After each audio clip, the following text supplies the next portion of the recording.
Good day, ladies and gentlemen. Our program will begin in just a moment.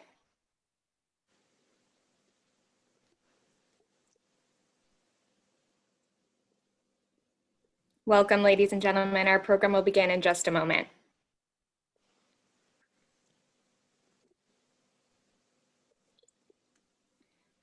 Good day. Welcome to AJC at the Conventions 2020, AJC's virtual advocacy programming on the sidelines of the Democratic and Republican National Conventions. We are delighted to be joined today by Senator Tim Scott of South Carolina, Suhail Khan, Senior Fellow from the Institute for Global Engagement, Janelle King, co-founder of Speak Georgia, and Francis Suarez, Mayor of Miami. In the first part of today's program, Senator Tim Scott will be in a conversation with Melanie Marin-Pell, AJC Managing Director of Regional Offices, to address American identity, including issues of integration and immigration. In the second part of our program, Suhail Khan, Janelle King, and Mayor Suarez will explore our nation's long struggle with racism, examine the impact of US immigration policies, and debate whether pluralism or particularism is winning the day. Please be advised that AJC is a nonpartisan 501c3 nonprofit organization. As such, AJC does not endorse or oppose political parties or candidates. And as a reminder, AJC has hosted identical panels on the sidelines of both the Democratic and Republican National Conventions. After we hear from our panel, we will take your questions. You may email your question to questions@ajc.org, questions is plural, or use the Q&A feature in Zoom. Melanie, you and Senator Scott have the floor. Thank you, Jillian, and thank you so much, Senator Scott. It's great to have you with us today. Thank you. We find ourselves today in the midst of a global pandemic that in this country certainly has disproportionately impacted communities of color. We're seeing increased social unrest and calls for racial justice in the wakes of the killings of George Floyd and Breonna Taylor. And we're now in the midst of a presidential campaign where issues of race and identity often take center stage. You have a very positive history of advocacy with the Jewish community, including the Anti-Semitism Awareness Act, which you introduced in 2019. So knowing your commitment to this issue, it was, I have to share, it was troubling for some of us in the Jewish community to hear you reference in your RNC speech on Monday night, Manhattan elites and Hollywood moguls in what was otherwise a very highly lauded speech. As those terms are often viewed as anti-Semitic dog whistles, and there are some who use them synonymously with Jews to connote Jewish power, Jewish control, etc. So I just want to give you a chance as we begin just to clear that up and explain what you meant when you were talking about economic opportunity in your speech. Well, not to be blunt, but since you are, I will be as well. That's the most ridiculous thing I've ever heard, actually.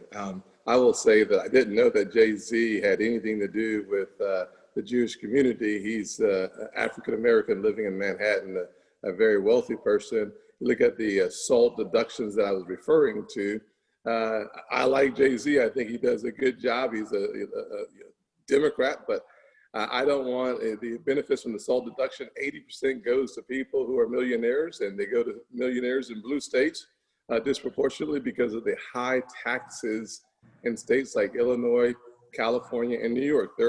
Their state tax structure is so high and their local tax structure is so high that the elimination of the SALT deduction, which the Democrats want to bring back in the pandemic relief, means that folks like in South Carolinians and North Carolinians and folks in Utah will be subsidizing New York City specifically. So when I think about Manhattan, at least I'm thinking about the folks that I've watched on TV, from the Spike Lees to the Jay-Z's, and Hollywood. I like Matthew McConaughey. He does a great job with the Chrysler ads, but I don't want the resources going to him as opposed to a single mother or to folks who are working really hard paycheck to paycheck. So the controversy over that, after the amount of time and energy that has been spent on making sure that America is a more fair place, I find that just unfortunate that people in a political environment would demonize someone who spent a lot of time, about 25 years of my life, investing in a pro-Israel relationship stance and a healthy relationship with my Jewish friends, because it's a part of who I am in my heart. So for someone to go there just says that their politics is so far out of kilter, that they are looking for something that is just simply not there. So I can't explain what I didn't mean. Well, I think the answer is good to know that we have that explanation now, and that for anyone who had questions about the choice of language, that you've had a chance now to explain what you did mean. And I do want to ask you about the Anti-Semitism Awareness Act that you introduced, and just help us understand a little bit about the motivation behind that and what inspired you to introduce it. Yeah, still frustrated about your first question, but I will continue. Okay. I will say that there's no doubt when you look at the discrimination on the campuses around the country towards our Jewish friends, it is at a very high level. We've seen it as metastasized around the world from the last several years. And it became very clear to me that we needed to do something to codify in the education department a definition of anti-Semitism that was consistent with what we're already using in the State Department. That became a controversial decision that was held up by our Democrat friends that just did not want to have that debate because of the new presence of control in the House. They were unwilling to move that forward. Thankfully, my co-sponsor Bob stuck with me, and we were able to move it forward. And then, of course, the president, as we all know, took the legislation and made it into an executive order. And I had the good fortune of being at the White House with hundreds of supporters of the anti-Semitism legislation when he signed it into law, or signed it into an executive order. Well, and we appreciate that very much. We appreciate your efforts on that for sure. And we agree that using the working definition of anti-Semitism so that we can better understand anti-Semitism will help us combat it. So thank you for that. I want to also ask you about the issues of the day and this moment that we are in the wake of the protests. You've also, you introduced police reform legislation that you're still working towards. I know that effort has not yet been successful, but I'm interested in your thoughts on the events that are happening currently and whether you think police reform could have a chance and what you see as the next steps needed to move that forward. Well, I think a big problem that we're having with police reform really goes back to your original question, that people are willing to stereotype the other side of any issue based on their own whistles in a way that makes it hard for anyone to make progress on any issue that is of great concern and of high levels of sensitivity. And we're seeing that play out in police reform as we speak. Unfortunately, we continue to see the same incidents evolve and then flow through our streets throughout this country. And without having a response in place, it creates a big question mark on behalf of the communities that are being negatively impacted in those cities. So one of the things that we attempted to do was to find common ground with our friends on the other side of the aisle on things like data collection, on police cameras, on the necessity of being able to have a duty to intervene, or bias training, or de-escalation training, having a national standard that police agencies, 18,000 around the country, could actually follow. But it's got caught up in the political process of trying to figure out whether it's better to have an issue or to have a solution. And right now, unfortunately, the Democrats literally, we had a three-person negotiation, and they literally got up and walked out of the negotiations because I offered them an amendment for every single problem that they had, and they didn't want that as a solution. They would rather have the issue in the Senate. I would say this as well, to be fair, the House Democrats have been very cooperative. The Congressional Black Caucus, Karen Bass, has been very cooperative on looking for ways to find the middle ground on the issue of police reform. She and I spoke last week. We continue to speak. There are a group of Republicans and Democrats in the House that are moving forward, but the presidential politics that are embedded in the Senate makes it far more difficult, and perhaps rightly so on their side, to get anything of consequence done between now and the election, because it is a time of using the common denominator of fear to scare people into their corners, which is unfortunate. And we're seeing that happen throughout the country in many areas. Does that imply, though, that you think that post-election this might have some opportunity? Well, my Senate Democrats said that they would love to get this done in the lame duck session so as to get to on the other side of the election so that this issue is solved before the next administration takes office. I suggested to them, if you can get 70% now and you want something that you can't get now, why not get 70% and send a signal to the communities that are on fire and today, where the violence is increasing, the protests are increasing, because it looks like no one's listening, when in fact, people are waiting for the next 70 days or so to pass, 68 days or so to pass by in order to get on the other side of the election. That's just bad leadership. Well, we, again, also appreciate the efforts to try and find ways to work across the aisle. We certainly support efforts to advance bipartisanship whenever possible. I really quickly on that note too, you've also worked on anti-lynching legislation. Do you anticipate that I know Senator Paul was the holdup on that one. Do you think some of his concerns could be overcome in a different iteration of that? Yeah, that's a good question. We actually passed it twice in the Senate already. And so what happened is that we passed it in the Senate, we sent it to the House changed a couple sentences in it, changed the name of it so that they could take ownership of it, and then try to send it back over to our body. And when that happened, frustrations, as you saw on the floor with Rand Paul talking to Kamala Harris and Cory Booker, overflowed. What they could do, and it's a part of my police reform bill, is the exact same legislation that we've already passed. It's a part of the police reform bill. The House has agreed to accept it as it is, and now we're having a hold up on the Senate side. So it's a frustrating view, but that's already been passed twice. We could literally, the House could pass it today and sign it into law. The president would sign it into law tomorrow. So we are really just waiting for someone to come to their senses and just get it done, since it's so easy. Something that we told that a few hundred times as a country. Wow. And AJC would certainly do whatever we could to support that effort too. You spoke so movingly in your RNC speech about how your family has gone from cotton to Congress in a lifetime.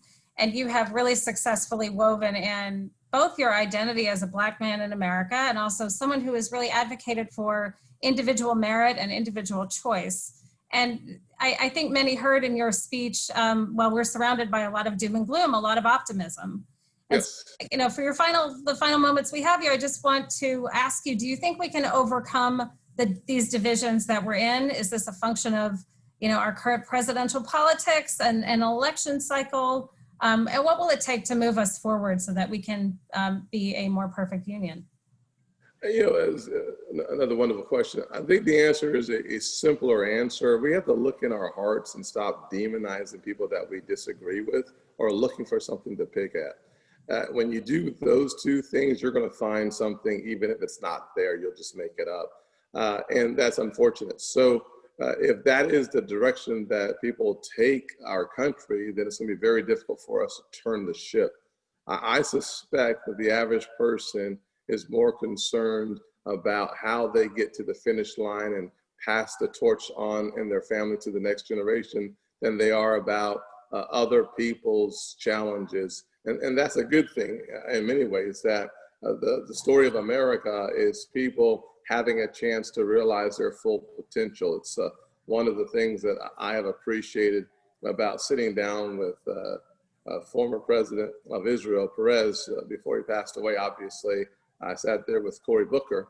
He and I decided to do a trip together because he was against the JCPOA and I was for it. And we were trying to bridge the gap, and we decided we would go to Israel together.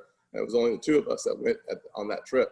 And we sat down with President Perez, and he said something that was just profound. He said, his goal was to make the Jewish people so necessary in the Middle East that no matter whether you love them or hate them, that you depended on them. There was this sense of interdependence that he wanted to weave in to a place where I think he said there were 6 million Jews, 400 million Muslims, but he wanted to open the borders, not the physical borders, by the way, but open the borders of one's heart and be so interwoven into the technology, the resourcing, the opportunities, He wanted everyone in the Middle East to see the Jewish people as a beacon of light, whether it's Tel Aviv for technology or the medical assistance, and watching the Jewish folks, police officers train the Palestinians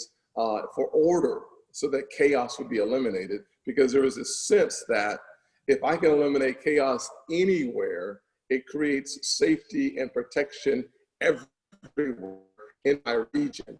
And if we embrace that same concept, it's opportunity. And it was profound 2 hours with us, with just the two of us talking. It was one of the most profound conversations. And I really wish we as a nation would embrace that notion that each of us has a chance to grow in our interdependence and our reliance on other Americans, whether they're Jewish, whether they're secular, whether they're Black, whether they're white, whether they're Christians, whether they're atheists. No one should matter. None of that should matter. What should matter is that we are all putting our shoulder to the grindstone, looking for a better America, next generation of Americans, no matter where they're from, no matter what they look like. We do that, we avoid the tragedies and the challenges that we're starting to see populate our streets around the nation. I'm optimistic because I've had the good fortune of seeing people come together of goodwill. I've had the good fortune of having great mentors like Larry Freudenberg and Henry Freudenberg. When I started my insurance business, they said, yeah, you don't really want to work for us, you want to work with us, and taught me how to own my own business at 23, 24 years old. And that just has metastasized in a constructive way. And if I see old people as a part of my American family, we're going to be just okay. Well, thank you so much. We really appreciate your time today. Appreciate you having tough conversations and positive, forward-looking conversations with us. And we certainly look forward to working with you to advance some of the important legislation that you have championed. So thank you very much. We appreciate your time. Yes, ma'am. Have a great day. Thank you. You too. And now I think we can bring in our other panelists.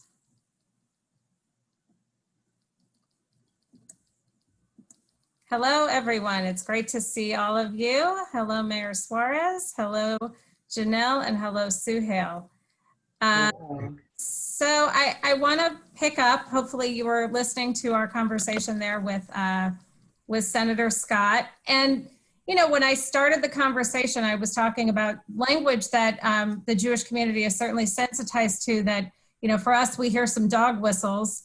And I know that there are other issues within many voices in the Republican Party where the Republican Party has been accused of using language that is problematic and not distancing itself effectively from white nationalism, from QAnon. Most recently, just last night, one of the RNC speakers was pulled last minute because she had posted a lot of really horrific anti-Semitic conspiracy theories on Twitter. And I'm interested in, as members of different communities that are minority communities, how do you represent yourselves to the Republican Party, and how are you messaging to other people in your respective communities that this party really does stand for us and that we have a place here, given that there have been questions about the Republican Party's rhetoric at times? And to kick us off, Janelle, why don't we start with you? Yeah, so first of all, thank you so much for this opportunity and just for having me here. Any opportunity I have to discuss issues that are pertaining to the African American community and the Jewish community, I'm super excited because we do share a past and we've overcame a lot. So I just want to make sure I get that out first. But when it comes to President Trump and when it comes to the Republican Party and just what we're seeing happening in America today, I can only share it from my personal perspective. And that being that from the moment I heard President Trump say, you know, what do you have to lose to the Black community? That was a moment for me where I felt as though our community is now being removed from the umbrella of the minority umbrella and now being kind of set to the side to look at some of our concerns. Keeping in mind that I do believe that we all share the same concerns in the grand scheme of things, but we just prioritize them differently. So it's felt like finally we're going to prioritize some of the issues that are specific to each group of individuals versus, kind of lumping us all together. So that was important to me. So when I talk to African Americans, and I would prefer to say Black people, but when I talk to Black people in my community, what I talk to them about is acknowledging results and paying attention to the things that are important in order to move us forward and create opportunities. We typically have been a very emotional community where rhetoric has caused a lot of damage. But at the end of the day, you have to focus on where are their results being seen. And when I look at this over 7,000 people who have been released from prison under the First Step Act, that's results for me. The 3.9 million individuals who are removed from food stamps, that's results for me. So when I talk to my community, I try to keep focus on what are we seeing that's actually benefiting our community. Because for so long, we have heard rhetoric, whether it be positive, negative, emotional, but rhetoric does not necessarily turn into results. So that's really where I stay when I talk to my community. Thank you. And Suhail, same question for you. How do you make the case to the Muslim community that the Republican Party is a welcoming home? Well, thanks, Melanie, and thanks to AJC once again for including me. I wish we were together at the convention as we were 4 years ago, but I'm really grateful for the opportunity to be with everybody virtually and to have this very important conversation. For me, it's kind of picking up on what Senator Tim Scott, said in his final discussion with you, and that is really going back to the core values as to what it means to be an American, reminding each other the shared values that we have, regardless of our ethnic, religious, or racial backgrounds, and then kind of building from there. That if we have a shared sense of value as Americans on what we're hoping to achieve, equality, individual liberty, real opportunity for all Americans, we can have a discussion that is productive and one that will be meaningful and heartfelt, where we may have differences on how we achieve those goals, but we can at least focus on the commonality of the goals that we're hoping to achieve.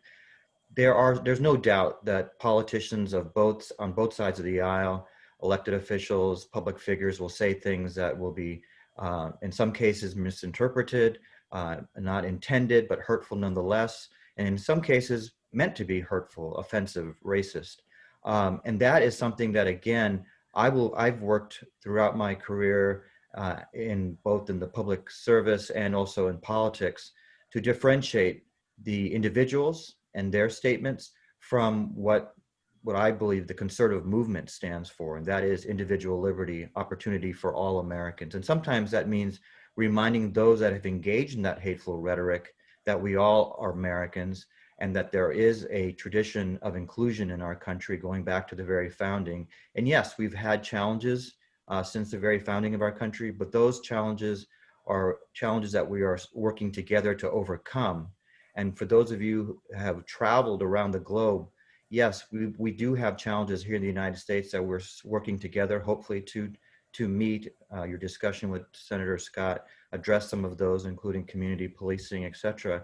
But when we travel around the globe, we realize how lucky we are to be Americans and what values that we share that make America such a beacon for liberty, so what an exceptional country we are. And even with our challenges, we have a way through our democratic institutions to address those challenges. And so it's an ongoing challenge, but one that I'm grateful for the opportunity to engage in a very meaningful and forthright manner. Thank you. And to be clear, we challenge, when we hear things that raise eyebrows or raise our antenna, we challenge them irrespective of where they're coming from. So, just to reiterate that AJC views this as we are trying to call out language that we see as problematic on the left, on the right, irrespective of where it's coming from. We want to have those conversations to make sure that we're raising sensitivities about it. Mayor Suarez, I'm interested in your perspective. You represent a very diverse community in Miami. including a large, diverse Latino community. And I'm interested in how the message of the Republican Party is resonating with the Latino community and certainly within your community in Miami, what you're hearing. Well, you know, it's always hard to answer the question, to be the third one to answer the question, because I think it was so well summarized before in terms of, you know, first of all, you do have to condemn things that are said that are offensive. Words do matter. We live in a world of hyper scrutiny right now. We live in a world where everything that you do and say is recorded in some form or another and can go viral very, very quickly. So you have to be very, very careful.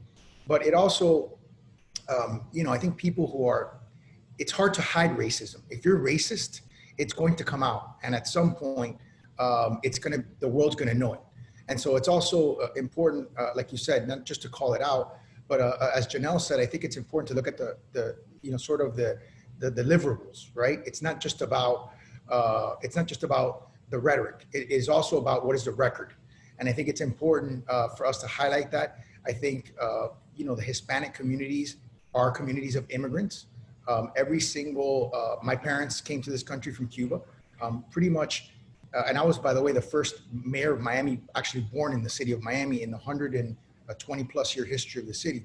So, you know, we have a community of immigrants. So I think that is a conversation that we have to, as a party, we have to sort of do a better job of understanding. And I think going back to the identity of America, which is really a country of immigrants and immigration, we have to find, I think, the right balance between understanding that there is a national security component to illegal immigration. But this country was founded on the talent of all of us. And that is really believing in a dream and believing in a variety of principles that are founded on, you know, the desire to want to be Americans. In the case of Cuban Americans, oftentimes risking their life, Haitian Americans oftentimes risking their life to come to this country in, you know, braving, you know, 90 miles of ocean water, trying to gauge currents, and oftentimes risking not only their own lives, but the lives of their children. So anyone who is willing to make that kind of sacrifice to be an American because they believe in the ideals of America should have an opportunity to be an American. And I would say the vast majority of people who are immigrants to this country are productive and make this country stronger and better. And the same is true for the city of Miami. And I think, you know, I think Miami is a city that is not too dissimilar from the state in terms of it being at times a purple city, right? Not completely red, not completely blue. And I think that's why it gets a lot of the national attention that it gets, because this election, really the largest state that's up for grabs is the state of Florida, and the largest of those that are actually up for grabs. And so I think it becomes incredibly significant for the presidential election, which is why I think you're going to see both the candidates in Florida and in Miami throughout the next couple months. I hope you're ready. They're coming, no question. Mayor Esparza, I'm going to stick with you just to pick up on a point you made about immigration, because that is one of the topics we wanted to discuss today.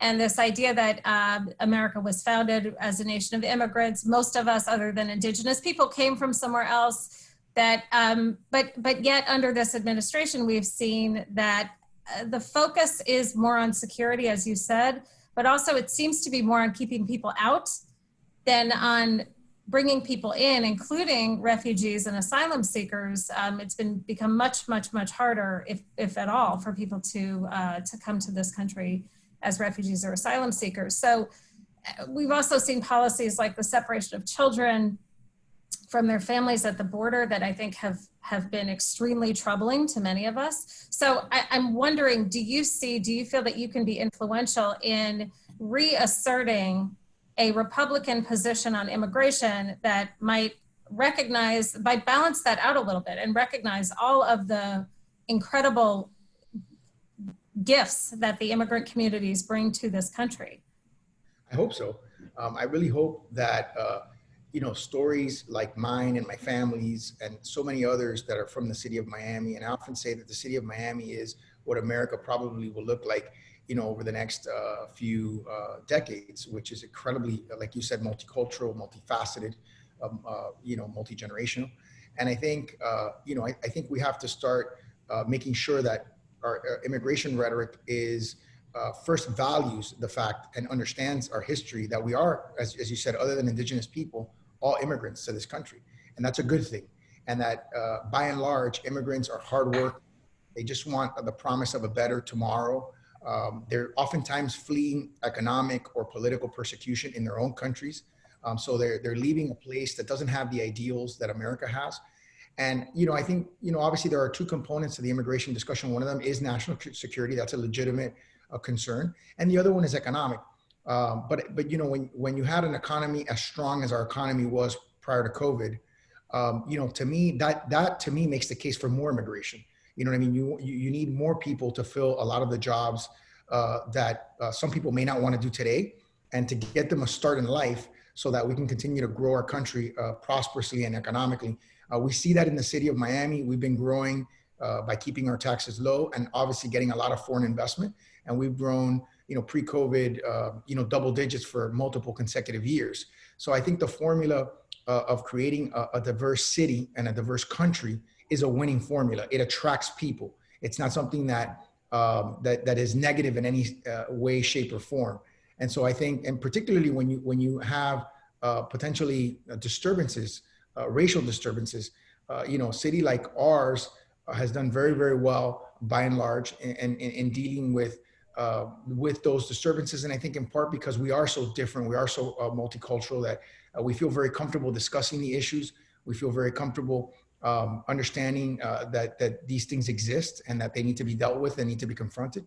And so to me, there has to be a path forward. Maybe it is difficult during an electoral year, a presidential electoral year. But I do think if it doesn't happen this year, immediately after the election has to be revived, and there has to be a long-term solution, because I think people living in anxiety and fear is not something productive for them. It's not something really productive for our country. And we're also leaving a lot of potential taxpayers that can help provide support to our federal government and to some of the programs that we know are working in our country. We're leaving them sort of off the table, and they're living in the shadows, which I don't think is productive for them or for our country and for our national security. Thank you. And Suhail, I want to ask you also about immigration, and then Janelle, I want to turn back to you. But for Suhail, given the so-called Muslim ban and the barriers that we've just discussed to immigration that have been put in place under this administration, how has this impacted the Muslim community? And what can you share about how the conversation around immigration is taking place in the Muslim community? Well, thanks, Melanie. No, absolutely. This is something that, as the mayor indicated, is very personal to me. My parents were immigrants who likewise were fleeing persecution, seeking opportunity. They chose the United States because it was a beacon of hope and continues to be for so many around the globe. The challenges are as follows, and the mayor did a great job in articulating those, but I'll add, yes, we need to continue to be an open country for those that come here for educational opportunity, economic opportunity, those that are fleeing persecution. But there also needs to be some order to the chaos. And so on the one hand, we want to make sure that we have a very open immigration system. Those that apply, whether they're coming here to go to school, to start a business, to immigrate for the sake of immigrating. And then those, as you indicated, who are fleeing persecution, that they go through the process. I think what many have concerns, including many immigrants, including in the Muslim American community, and that is that there has to be some type of regular process. And number one, and number two, there can't be a demonization of any community, whether it be Muslim Americans or Muslims who would like to become Americans, or other communities from around the globe. And where there is rhetoric that is hostile to any particular faith group or ethnic or individuals from particular countries, that is something that definitely warrants condemnation, education, and working together as Americans to address those challenges, regardless of who makes those assertions in the political dialogue. The Muslim American community is one that is very diverse. Over 6 million Americans, follow the faith. You have people that have been here for generations, since the very founding of our country, to those that are recent immigrants both refugees and others who are coming here seeking the American dream. So there's no doubt that there are challenges. I'm glad that the executive order that was listing the countries did not, although initially it did focus on Muslim majority countries, did not in the end only focus on Muslim majority countries. That was another example of the need for engagement by Americans with their political leaders for reforms and for changes. And it was very hard to see people from various communities coming together to address those challenges, not only from the Muslim American community, but many of our friends from other faith communities, including the Jewish community. Thank you. Janelle, I want to turn back to you. You have served as a Republican consultant at the state and national levels on community engagement, on public affairs, and on diversity initiatives. Meanwhile, much is made of the base of the Republican Party, which is overwhelmingly white. And in our conversation last week, our similar conversation that we had on the sidelines of the DNC, we spoke a lot about the coalition building within the DNC of all these different communities. So I'm wondering, what is the Republican Party doing to expand its coalition? Is it working? And what are you advising? Yeah, absolutely. So, a while back, I had this discussion about, how do we expand the tent? And the thing is, I didn't want to call it minority engagement anymore because I felt like that was acting as if African Americans or any minority is no longer a part of America, as if we are a separate group, but we're all Americans. And so what I decided to do was to encourage people and encourage my party to engage minority groups and engage the Black community by encouraging them to take advantage of some of the opportunities that are provided, to understand the political process, to get involved in the political process, run for office, work behind the scenes, run a grassroots strategy plan, do things that show that there are minorities a part of this organization and part of the Republican Party, but at the same time, to not just wait for a quote unquote Black agenda, but instead to be a part of this because you are American. We built America. When I heard Make America Great Again, a lot of people took that slogan and they made it into something that was to say that it means that we're going back to the Jim Crow era or the slavery era. But here's the thing, as a Black community, there are so many aspects of our past and of our story that bypasses the history, the slavery or the Jim Crow era. When I heard it, I thought we were referring to when business owners and Black business owners were thriving back in the 1865 to 1920 during the Black Wall Street era, and I thought about the time when Black children were in single parent homes at a much lower rate than what we are today. So I think that it's having these conversations, breaking it down and making sure people understand that going forward, you have the power to take personal responsibility and to change your life. And so I think that's really what's resonating. And I'm seeing an increase of minorities, not just Black people, but an increase of minorities as a whole coming into the Republican Party based on the foundational principles and our values. So I'm interested also in what you said, and I know we see this in the Jewish community. Of course, there are some who want to believe that we are monolithic, and of course we are not. Just as you said, no community is a monolith, and there's a very wide range of opinion and belief. And yet there are things that we hold dear as sort of our Jewish values and Jewish interests, and I know that is true of other communities as well. So on the one hand, we want to advance that sort of our identity, this is who we are and this is what's important to us. But on the other hand, we want to advance, as you said, this idea that, but of course you have a stake in this as yourself, as an individual. You have to do what's right and you have to, fulfill your own obligations as an individual. So when we were putting this together, we were talking about this tension between the sort of particularism and pluralism. And I'm wondering if you think they can coexist or are they in tension?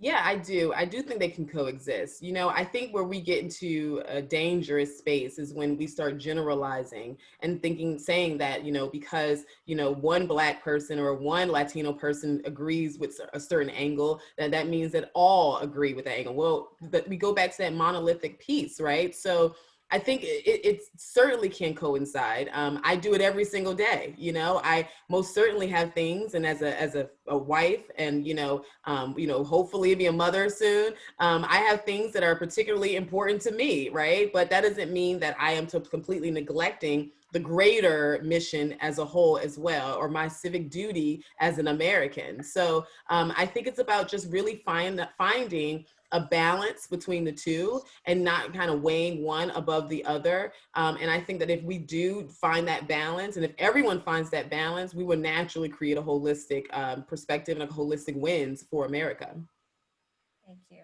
I'm going to ask one more question and direct it to you, Mayor Suarez, and then we'll turn it back to Jillian to take some questions from the audience. So, Mayor Suarez, at a recent meeting with the Muslim Jewish Advisory Council of South Florida, of which AJC is a co-convener, you committed to improving hate crimes reporting in the city. And after some years of underreporting, we were pleased to see that the city take strides to get a more accurate picture of hate crimes. And I want to ask more broadly, though, with a city that is home to again, as we've discussed, such a diverse coalition of communities, sometimes there are competing interests. And how do you recommend that elected officials honor these different group identities, picking up on some of Janelle's points, without getting caught up in the identity politics?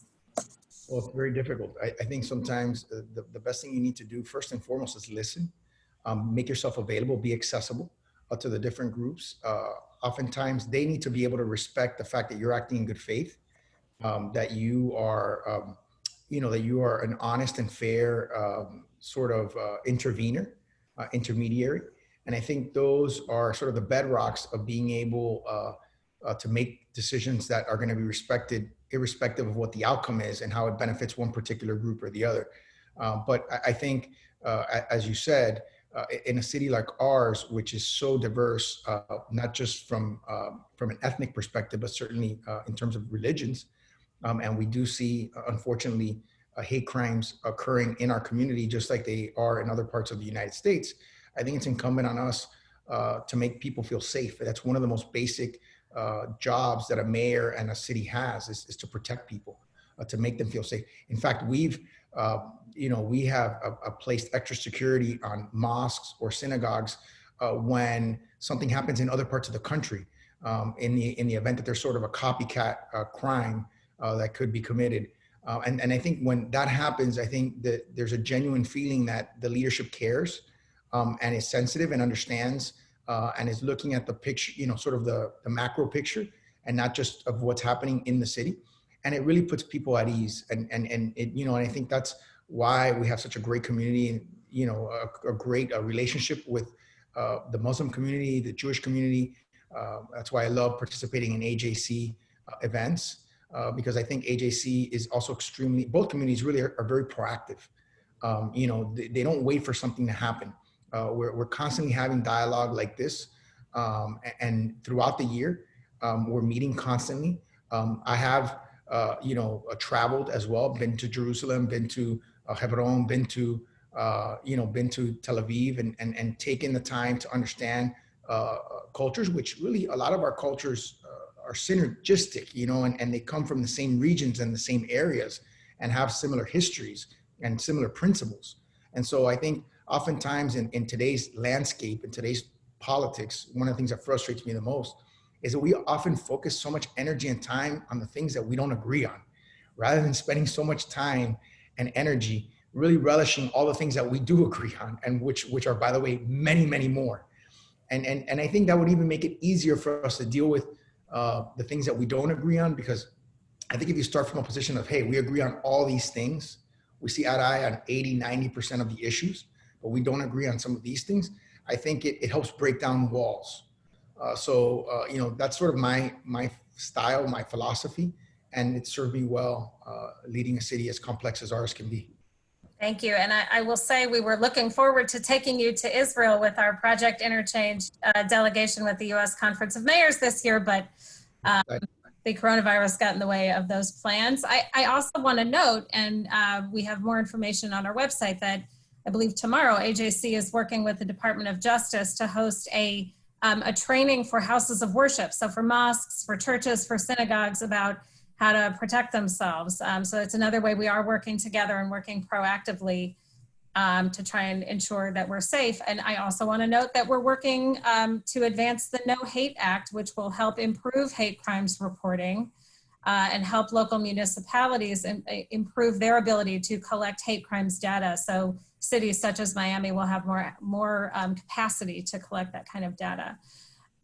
Okay, we are at 12:45. So Jillian, I'm going to turn it back over to you to field some of the questions from our viewers. Thank you, Melanie. Our first question here comes from Paul Root in Seattle, and this is for all three panelists. So Janelle, maybe we can start with you, and then Mayor Suarez, and then Suhail. The question is, are there certain values that you bring into these conversations about the topic today, immigration and integration, that resonates with Americans of both sides of the aisle? If there are these shared values, why do you think they play out differently in policy when applied by Democrats and Republicans? So I think that's a great question.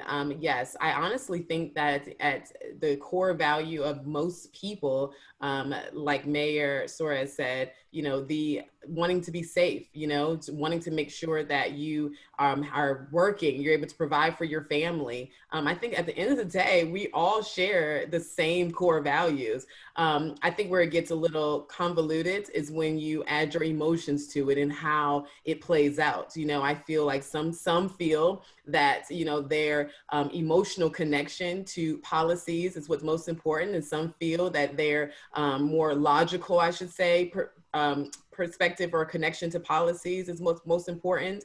So, it's just because we're human, right? And as in human nature, we have different ways that we receive, and we have different perspectives, and then just how it's disseminated across, the messaging matters.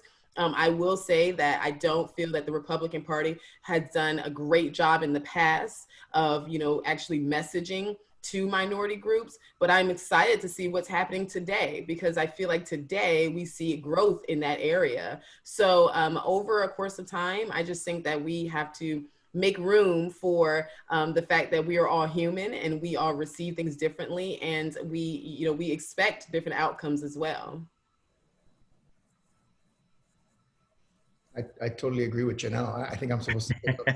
I totally agree with Janelle. I think, look, unfortunately, we live in a world where we're being pushed to the extreme, right? We're being pushed, whether it's through the press, whether it's through excessive partisanship, we get pushed to the extreme.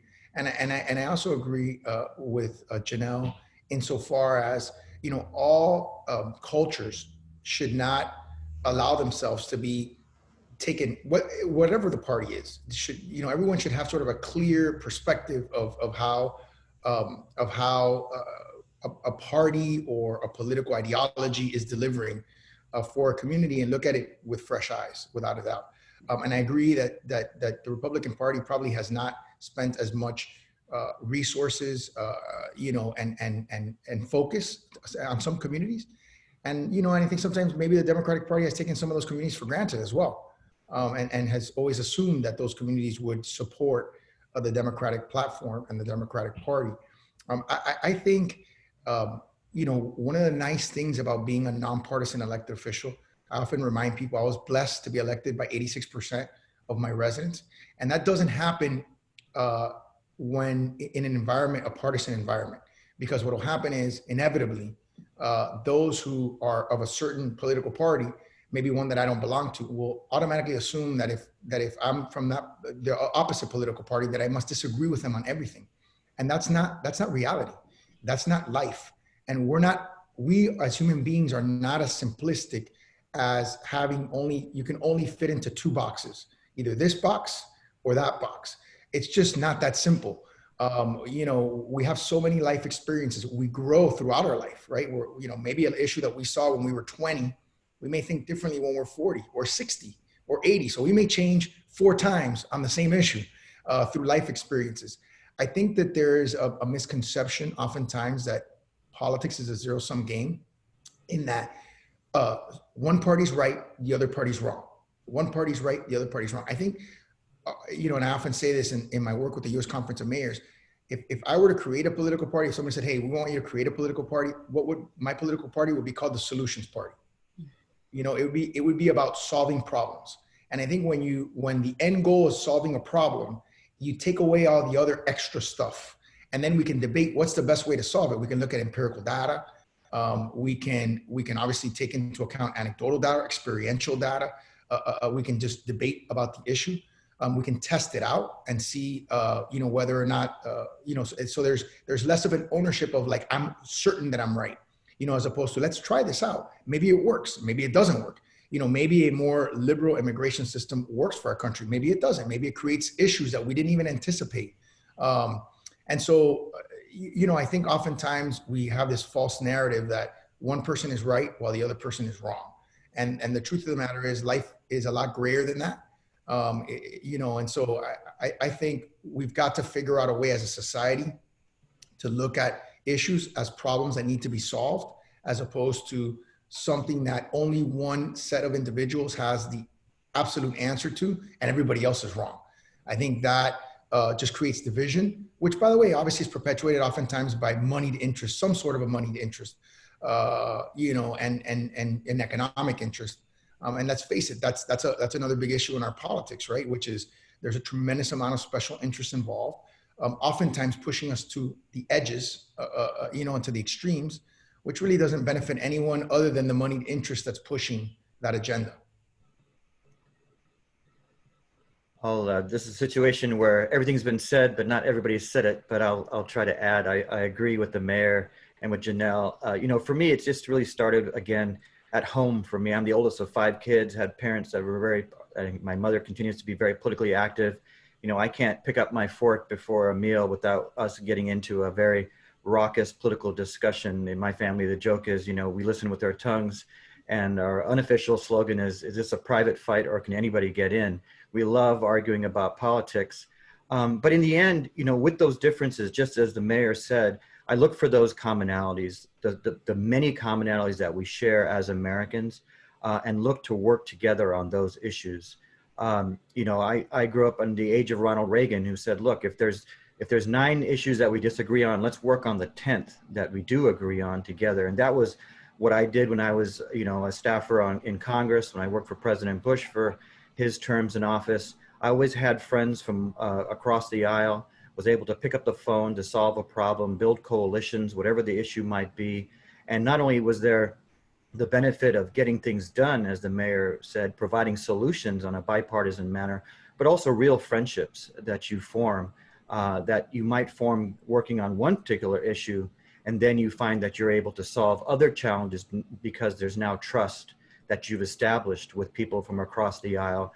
But again, because you realize and you remind yourself that we are Americans. We're all Americans. We're all in the same boat here. One of the things that I really enjoyed in working with some of my Democratic friends, including the late John Lewis, was here was a person who I didn't agree with on his political philosophy, but I had so much respect for him when it came to his life experience, and particularly his life experience in the civil rights movement. And so issue after issue, when I was on the Hill, and even after I left the Hill, I was able to go to him to say, how can we solve this solution? Because we both had a love and affection for the Constitution, for the American project, and for really working together to continue to perfect that union, e pluribus union from many one, and that we had that common vision. How we got there was something that we could discuss, sometimes argue, and that's something that I think sometimes is lacking in our politics. You talked about the Policing Act with the senator. You know, just last year, we were able to pass a very comprehensive criminal justice bill with overwhelming support from both sides of the aisle. That's something I'm very passionate about. I really think there is a lot of agreement on what we need to do to meet some of those challenges in our communities, but unfortunately it is caught up in the tribalism of the political arena that we are now, you know, unfortunately facing right in this time, particularly right before the election. But I'm confident. You know, Churchill said, you can always count on Americans to do the right thing after we've exhausted all other possibilities. So sometimes it takes a while, and that can be frustrating, but I'm confident that we as Americans, just as the mayor said, regardless of our ethnic, religious, racial, or even political divides, can overcome those divides to come together to really provide real solutions for the problems that we face. Thank you. I think you're all also articulating what to AJC is kind of our essence too. As a nonpartisan organization, we're nonpartisan not only because we're a 501c3 and we have a legal obligation to be, but because we really don't believe that there is one party that has all the solutions or all the answers, and that, you know, we really have to always be looking for the best solution and focus on the policy, not on the partisan politics. Actually, Suhail, I want to stick with you just briefly and ask, you are a passionate advocate for religious freedom, both in the US and around the globe, and you have led delegations of American and global faith leaders to Europe's death camps. You were part of AJC's delegation to Auschwitz last year with the Muslim World League. And I'm interested, was that last year or was that this year? Time is like, you know, Yeah. amorphous now. What's time anymore, right? Recent, Auschwitz. I'm interested in what you've learned from being part of these delegations to Auschwitz, and why for you is combating anti-Semitism and combating Holocaust denial so important? No, thank you for that question. It's really two things, and that's something I am very passionate about. It's two things. First, you know, these delegations that, as you mentioned, began for me in 2009, and it was when the mayor mentioned being in the Holy Land. I was in the Holy Land in a refugee camp in the West Bank with Jewish, Christian, and Muslim leaders, and we inevitably got bogged down into some of the arguments and you know, who was wrong first, conversations that are inevitable when you're in a situation like that. And I turned to a rabbi who I was sitting with on the bus as we were leaving the refugee camp after a very tense political discussion, and I asked him, you know, we're Americans. The rabbi happened to be a Holocaust survivor, so I consider him a mentor and a teacher. And I said, Rabbi, what can we do as Americans to really, you know, add some light, shed some light on these very difficult issues? And he said, you know, we need to build trust. We need to build trust between, in this instance, the Jewish and the Muslim communities.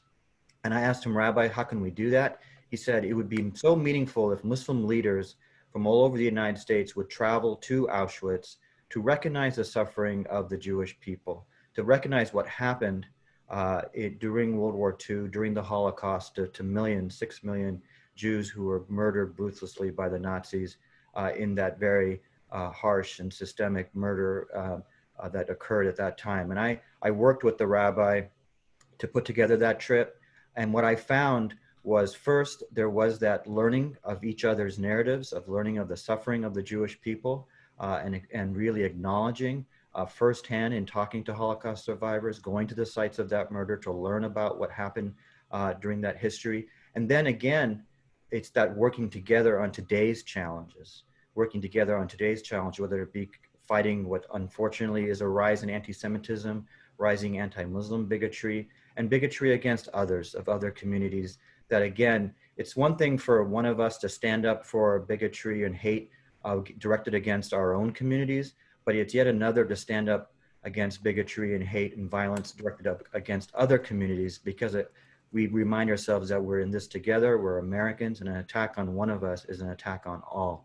And so that's why I'm continuing in that work. Unfortunately, there are places around the globe where there is much need for shedding of light, for assistance, whether it be the Uyghurs in China, the Rohingya in Burma, and in the rise in hate crimes in Europe, and in so many other places where there is a need for leadership. And so that's something that I do to try and work with the groups like the AJC and others to really try and meet those challenges. But thank you for raising that issue. Thank you. And I should also note that you too are an alum of AJC's Project Interchange, and that you've traveled to Israel with us. And Janelle and Mayor Suarez, we hope you are a future alum. And Jillian, I'll turn it back to you. All right, so I think we have time for one final question, and we're getting a lot of questions on these, and I think it's a really nice way to close. And this one is for Janelle. How can our communities be better allies with each other as we combat racism, anti-Semitism, and all forms of bigotry? How do we ensure this doesn't get caught up in partisan politics? Oh, I love that question. I would like to say education over anger. Right? Education over anger. In most cases, I think that it's not so much about the color of our skin, but it's more so just a lack of understanding of our culture. And that's because every group of people have a shared culture that is maybe, you know, confusing or misunderstood from others. So I think definitely education over anger. And then I like to go back to the statement I made about generalizations. You know, I'm often lumped into many categories. I mean, I'm often assumed to be a Democrat when I'm not. I'm often, you know, just lumped into a number of categories simply because of the color of my skin. And I wish that we would just move from that. You know, when the death of George Floyd happened and Ahmaud Arbery, I talked to many of my friends, both, you know, African American as well as my Caucasian friends, my Indian American friends, my Latino friends, and we all felt the exact same way. We all felt that it was unwarranted, and it was just the most hateful thing we could have watched ourselves on TV or wherever we were watching it. And that was a united emotion. That's not to say that there were people, even in my own community, that didn't feel the way I felt about it.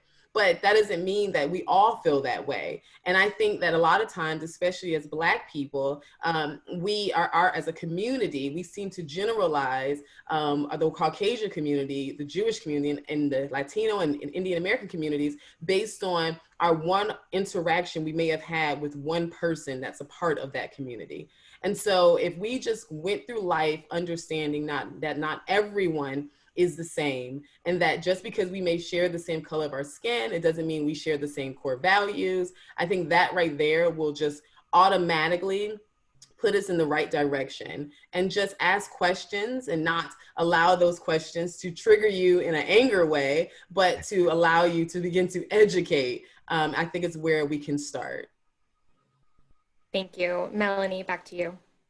I just want to thank all of you for what has been a really important and uplifting conversation. I think for all of us, there are challenges ahead, but challenges that we will only overcome if we engage with one another and listen thoughtfully to one another and ask tough questions and be willing to hear tough answers. We're grateful to all of you for your friendship and your partnership with AJC, and we look forward to continuing. Thank you. Thank you. Thank you all for this discussion, and again for spending so much time today with AJC on these issues. I would also like to thank our audience for joining us today. To register for upcoming AJC at the Conventions programming, please visit ajc.org/conventions. Thank you all. Goodbye. Thank you.